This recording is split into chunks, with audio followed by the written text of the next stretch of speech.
Okay, welcome to the CPA Planet lesson on deductions. This is the CPA Planet overview map. As you know, it has all the lessons on it. We're going to the deductions lesson. Our motto is you should get more points on the CPA exam. This is another quality book from CPA Planet. We give you all the most important information as clearly, originally, and logically as possible. The aim at CPA Planet is to produce the highest quality lessons. And all lessons are created from the student's perspective by former CPA students. Okay, we're studying deductions now. Let's start with the big picture, deductions, and where do they fit in the tax big picture. Look at our little chart below. We always start with gross income. Then we have adjustments to arrive at adjusted gross income. And we arrive at gross income, adjusted gross income. Next is standard deduction or itemized deductions. That's where we are right now. That comes after adjusted gross income. Then we have exemptions, taxable income, tax rate, tax payable, credits, tax payable. Okay, now, terminology note, this is very important. It's more important in the adjustments lesson. Deductions are sometimes referred to as below-the-line deductions. In these lessons, we refer to deductions as deductions. We refer to adjustments as adjustments. We try to clarify which are which because they're distinct, they're different, they're not the same, so they're not both deductions. A lot of lessons and even the CPA exam itself make this a little more gray than it should be. So these are deductions. So first question always with deductions is standard deduction or itemized deduction. Every taxpayer has a choice. So if the itemized deductions are less than the standard deduction, then the taxpayer will normally choose to take the standard deduction because it's larger. Acting rationally, he'll do that. If the itemized deductions are more, if you take all the itemized deductions together, if they're more than the standard deduction, then most taxpayers will take the itemized deduction because it's a larger deduction. So the standard deduction amount, it's based on the filing status of the taxpayer, whether the taxpayer is a dependent, the age of the taxpayer, blindness, and its index for inflation. The 2015 amounts are, as you see, single 6,300, head of household 9,250, married filing jointly or surviving spouse 12,600, and finally married filing separately 6,300, same as single. Plus 65 or older, you get an additional deduction depending on status. If you're blind, you get an additional deduction depending on filing status. And if there's a disaster loss, additional deduction. So this is your standard, those amounts above, plus possibly additional ones for the three categories here. Okay, the standard deduction additional items we alluded to earlier are if you're age 65 or higher, then you get an additional standard deduction on top of your normal standard. If you're single or head of household, you get 1,550. Married filing jointly, either spouse increase it by 1,200. Married filing jointly, both spouses increase it by 2,400. Mathematically simple is either 1,550 or 1,200 or 1,200 times 2.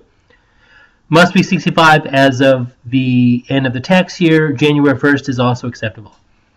Okay, blindness. Single or head of household, 1,550. Married filing jointly, exactly the same amounts, 1,200 or 2,400. So we got 65 plus and blindness. 1,550 and 1,200. You need a certified letter from an eye doctor. And then finally, disaster loss. You can increase your standard deduction by a disaster loss due to a federally declared disaster. Hurricane Sandy, for example, something along those lines. Same amount you'd report as an itemized deduction. Okay, let's go through a couple of examples. You're going to have to just go through these examples and you will memorize this. And you can figure it out. Just understand the rules, you can figure it out. Single, age 71, look what it says. Single, top line, standard is 6,300. He is 65 or older. That's 1,550. Add them together, 7,850. Head of household, age 71. Head of household gets 9,250. 65 or older gets 1,550. Total, 10,800. Okay. Age 71, blind, single. Single 6,300, 1,550, plus blind 1,550. Total 9,400. Married filing jointly 171, 163, 1 blind. Okay, 12,600 they get. Plus one gets 1,200 for being 65 or over. One gets the blind, which is 1,200. Total 2,400 plus 12,600 is 15,000. All right. Married filing jointly, one's 87, one's 94, one's blind. Married filing jointly gets 12,600. 65 or older, they both get it. It's 2,400. Blind, one gets it, 1,200. 16,200 total. Married filing jointly, 187, 194, both are blind. Married filing jointly, 12,600. 65 or older, they both get it. Blind, they both get it. Total. Married filing jointly, 187, 194, both blind, and disaster loss. Married filing jointly, 12,600. 2,400, 2,400, we know that. And then their disaster loss was $12,457. So total, $29,857. Now, limits. There are limits to the standard deduction. The deduction may be reduced if you're claimed as a dependent on another person's tax return. You never want to be claimed as a dependent on the person's tax return. It generally limits any credits or deductions or adjustments you may get. So if you are another person's dependent during the tax year, your standard deduction is limited to your earned income plus $350 or $1,000, whichever is greater.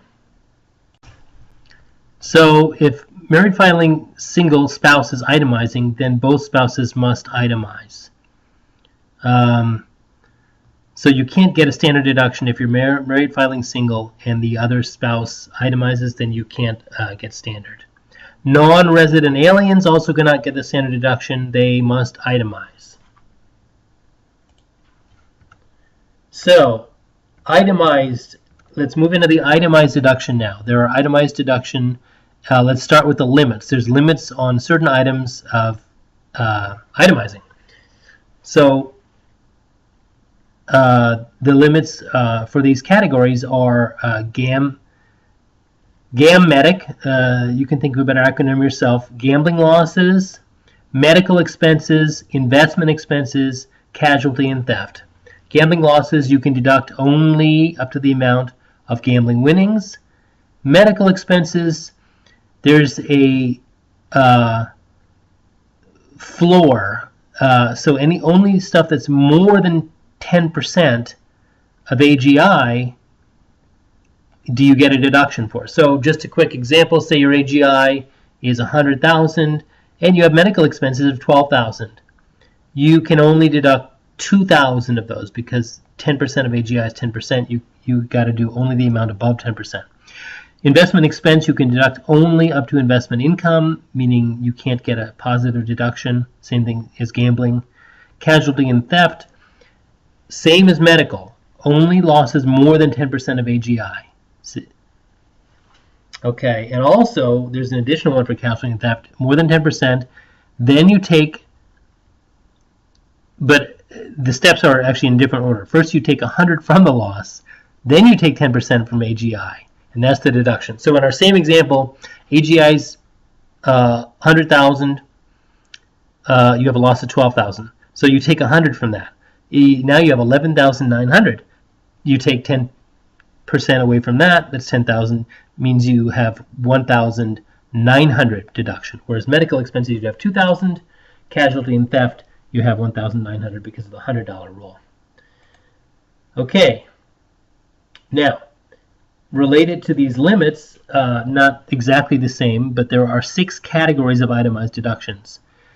Medical and dental expense, state and local income taxes paid or state sales taxes paid, interest expense, charitable contributions, casualty and theft, and other miscellaneous. Remember these 6 categories. These are the 6 categories of itemized deductions. Medical and dental, taxes, interest, charitable contributions, casualty and theft, and miscellaneous.